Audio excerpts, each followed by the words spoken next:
Okay, so this year we did something a little untraditional for Thanksgiving. We decided to go out of town on a family vacation, and so we headed out to Palm Springs, California with the family. And we went out there for several reasons, but one of the things I noticed when I leave Jacksonville, I compare to other cities. And so, of course, when we flew into Palm Springs, it was beautiful. The airport is probably one of the nicest airports I've ever been to. You wouldn't even think you were at a terminal.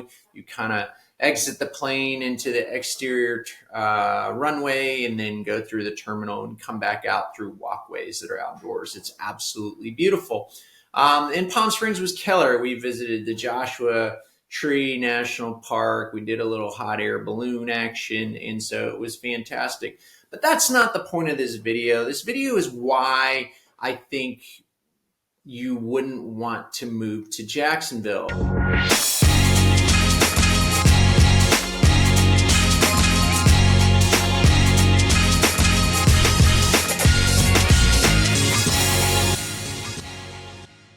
But these are the things I noticed. So flying out to Palm Springs, California, we flew through Denver, and on the way back, it was Thanksgiving Day. We decided to travel on Thanksgiving Day, which again, like I said, not very traditional, but we flew from Palm Springs, and our transit flight was through Denver, Colorado. And so it's Thanksgiving Day in Denver, Colorado. And Denver, Colorado is really, it's just, I've been to Colorado before, I've been to Denver. It's such a dynamic city. And you can just tell that when you go through the airport terminal. Even on Thanksgiving Day, it was still kind of busy. It wasn't crazy busy because it was the holidays, but all the restaurants were open. It was hustle and bustle, lots of people. And the airport is just so modern, and it just gives off that vibe that that Denver is a very dynamic city, and I compare it to Jacksonville because that is one thing about Jacksonville. Jacksonville's more of a historical city, lots of history, and it just doesn't have that dynamic, flashy, sexy vibe. So to me, that's like the number one reason I'm going to start that I noticed right away why Jacksonville may not be the city for you. That leads me to number two, because I'm talking about airports. When we flew through Denver's airport, it was very dynamic. Like I said, it was very modern, very clean, and some great restaurants, great places to eat and whatnot. And then when we arrived at Jacksonville Airport, it was Thanksgiving Day, and again, all the restaurants were closed. What eateries we do have, the airport was dead. It was quiet. Not a lot going on. I mean, technically, there wasn't even a place to eat, which brings me to going back to that. Jacksonville is more of a traditional city. Everybody's with their family. No one's really traveling on Thanksgiving Day, unlike Denver being either a major hub or people are still out and about traveling even on a holiday. But the airport itself, just in Jacksonville, in comparison, was kind of missing that lackluster. It's certainly not modern. It's nice, it's clean, but just missing that dynamics that I'm talking about in a major city like Denver or even Atlanta. And then also, if you're a traveling person and you need to travel a lot for work or whatnot, Jacksonville Airport does not offer the direct flights you may be looking for throughout the country. Most of the time, you're going to have to fly through Atlanta, or you're going to have to fly through Charlotte. In fact, a lot of families I know, I'm in St. Johns County, most of the time will find better airfares flying out of Orlando's airport, which is about an hour, a couple hours drive from St. John's, a suburb of Jacksonville. So if you're flying in and out all the time, I have heard people that do so for work complain that Jacksonville Airport just doesn't offer enough flights or direct flights or better fares. because we just don't have that enough traffic for the airlines to justify it. That doesn't bother me in the slightest because, quite frankly, I like a smaller airport. It's not too crazy and busy. And quite frankly, I like the fact that there wasn't much traffic on Thanksgiving Day and people were not flying. That was partially why we chose to fly that day, because we were looking to avoid the crowds.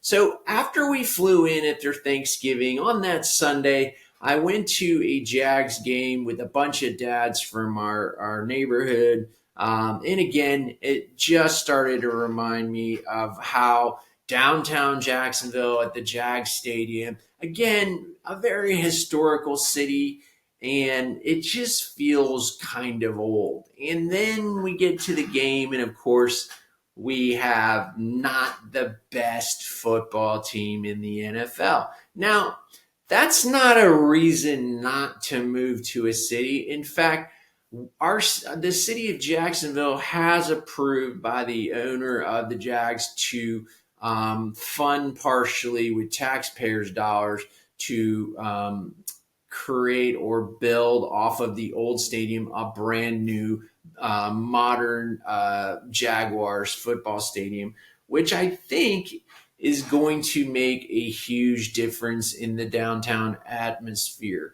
I think it's kind of one of those things that downtown Jacksonville needs: a newer, more modern football stadium, and then hopefully maybe a better football team to follow. I don't know. One could hope. But we were at the game and we were tailgating with a bunch of guys from the neighborhood.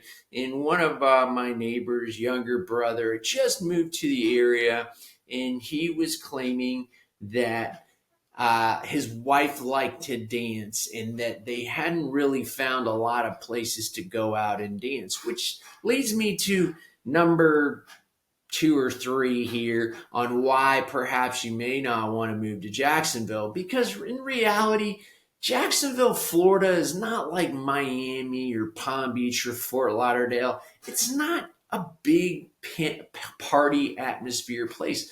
There really isn't a lot of places to go out dancing and partying. In fact, I would caution one to be careful on where you find yourself, especially in downtown Jacksonville. In fact, not a lot of people go to party in downtown Jacksonville. Could be rather dangerous. Many of us who live in the suburbs don't even go there at night on the weekends, which is kind of sad. I think that in future development, there's so much opportunity for that. But again, if you're looking to go out and party and dance the wee hours in the morning, Jacksonville is not the city for you. Now, we do have places to go out.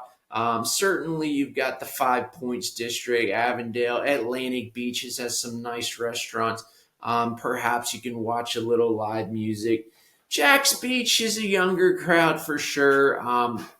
Not sure if that's really the type of partying you want to do, but there's a little bit of a scene there. And then, of course, just south of Jacksonville in St. Augustine. St. Augustine is one of the most historical cities in the country, a big tourist attraction. So lots of dining. And then, of course, Stetson University is there. So there is a little bit of a nightlife for sure, if that's your jam.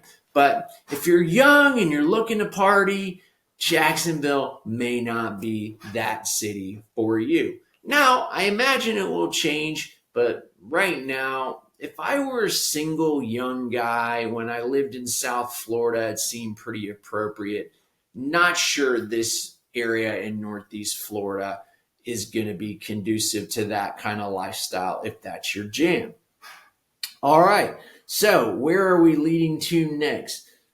Beaches. Okay, Jacksonville, unlike South Florida or Orlando South, not only do we not have the huge nightlife in this dynamic city, we don't have a bustling airport, major hub here in the United States, even though Jacksonville is one of the largest cities in the United States geographically.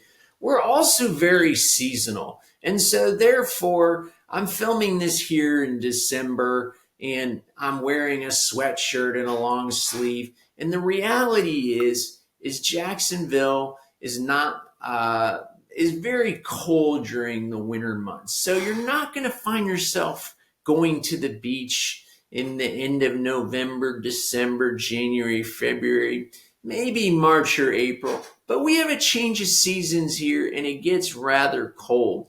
So during these months, you might find yourself going in your hot tub in your back pool, but you're not going to again find yourself frolicking in the beaches at this time of year. Most people that come down to Florida during the winter months, they're usually visiting Sarasota, Naples, Miami, Fort Lauderdale, Palm Beach. They're not going to Jacksonville for winter break, if you will, which makes us a little less transient, what I like. Although we have beaches, we have change of seasons, we have falling leaves. So if you're looking for a cooler winter, temperatures are usually about 10 degrees cooler up here in Northeast Florida compared to south of Florida. And even though we don't have people doing water sports in January, February, we do have fantastic preserves, wildlife, and protected forests and parks up here. So if that's your jam and you're a nature person, Northeast Florida and Jacksonville could be a better option for you. Now, these are all the reasons you may want to stay away from Jacksonville if those are really important things that I've mentioned previously. But what I would say is Jacksonville is certainly light years behind on the rest of Florida. And I think there's just so much opportunity here. I'm so excited to be here for many reasons. Of course, for me and my family, those reasons were geared towards the fact that there's a lot of new construction here. So we were able to pick up a brand new home when we moved here for a reasonable price. Generally, compared to the rest of Florida, the cost of living in our eyes is a lot less than when we lived in South Florida. That certainly is for sure regarding home insurance, especially with all the hurricanes that have hit West Florida, the Panhandle. We have some of the lowest rates of home insurance than any other areas of Florida, and we're still only in our location in Nocte, we're still only 4 or 5 miles from the beach, and our home insurance is 1/3, if not less, than where I used to live in South Florida. So that for us is one of the big things. And again, compared to the rest of Florida, cost of living and housing is still cheaper for sure. And then, of course, for me, having young children, not having to shell out for public schools in this area, particularly the suburb of Jacksonville, St. Johns County schools have some of the better ratings, and we've experienced great schooling for our daughters, not having to shell out for private school. Hopefully that doesn't change, but we love the family vibe the Jacksonville and suburbs give off compared to our experiences in South Florida. So I hope you enjoyed all these points, folks. These are real life things that occur. That's why I like to travel. I go out of town and I compare other cities and places to my experiences of living here in the suburb of Jacksonville. And I still think to myself, Jacksonville has so much opportunity to grow, just like the future of the new Jag Stadium in the downtown area. Hopefully, a better football team will follow with that. But all kidding aside, if there's so much industry here in Jacksonville and so much opportunity that I feel as an entrepreneur and a business owner myself, other entrepreneurs and business owners see the opportunity that in the next 10, 15 years, this place is going to blow up, and the opportunities are here now and may not be as prevalent in the future. So I love Jacksonville. It's a thriving place. But again, if you're looking for that dynamic, modern, sexy city, Jacksonville is not for you. If you're looking to jet set in and out of a national airport, Jack's Airport's not quite there yet. If you're looking to dance and party and you're looking for a nightlife and you're young and vibrant and looking for that kind of scene, We're not quite that yet either. If you're looking to frolic in the beaches of January or February, it doesn't snow here, but it's too cold for that in January, February in Northeast Florida. These are some of the things that you may want to consider if you are thinking about moving to the area. I like to tell it how it is. My name is Greg DeTullio. I'm a real estate professional. I'm not a YouTuber. I don't make money off YouTube. Actually, I sell real estate and I relocate lots of people like you from all over the country. And as any of my previous customers, or if you read my Google reviews, everybody would say, I treat you the way I'd want to be treated, like my mother, my brother, my sister. So if you're thinking about relocating to the area or you're thinking about selling your current home, I'd love to be your real estate resource of choice. That's how I make my living. That's how I afford to make these videos. I hope I provided value today on this video, keeping it real. I don't care if you subscribe because, again, I'm not a YouTuber. 80–90% of the people that keep coming back and watching my videos on this channel are not subscribed. So they come here for the value. They can't come here for authenticity and guidance. So if you haven't already, check out this next video, an awesome video about all the suburbs that not that I picked out, but actually the people that live here picked out as the best places to live in Jacksonville. Check it out, and I'll see you there.